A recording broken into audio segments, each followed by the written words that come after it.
ඉතින් මං එදා වැඩේ හදපු දවසම ඒ වැඩ එකක් අරගෙන try කරා මේක එයා fry එකේ හදාගන්න පුළුවන්ද කියලා. ඉස්සෙල්ලම මම සෙල්සියස් අංශක 180ට මිනිත්තු 11ක් වගේ දාලා බැලුවා. හැබැයි මිනිත්තු 10ක් විතර යනකොට හොඳ සුවඳක් දැනුන නිසා මම ඒක ඇරලා බැලුවා. මගේ අතට දැනුන නිසා ඒක හොඳටම ඇති කියලා මම ඒක එළියට අරගෙන මෙන්න මේ විදිහට ඔයාලට පෙන්නන්නම්කෝ කඩලා. හතරම හොඳට ඒක ෆ්‍රයි වෙලා ඇතුළේ තැම්බෙලා තිබුණා.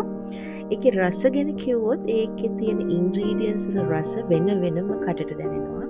කරපිංචා වල රස පවා හරිම වෙනස් විදිහකට දැනෙනවා. කරපිංචා රසටම දැනෙනවා. අර ඩීප් ෆ්‍රයි කරපු වඩේකට වඩා මේක වෙනස් රසයක්. ඒකෙන් කියන්නේ නැහැ මම ඩීප් ෆ්‍රයි කරපු වඩේකට වඩා මේක රසයි කියලා. මේක වෙනස් රසයක්. ඔයගොල්ලෝ try කරලා බලන්න. ඒ වගේම එදා මම හැදුවා අපි අර පුංචි කාලේ කාපු කඩල පරිප්පු. මම ඒකේ ෆොටෝ එකක් දාන්න මම වීඩියෝ එකක් ගන්න අමතක. ඉතින් එහෙනම් අදට ගිහින් එන්නම්.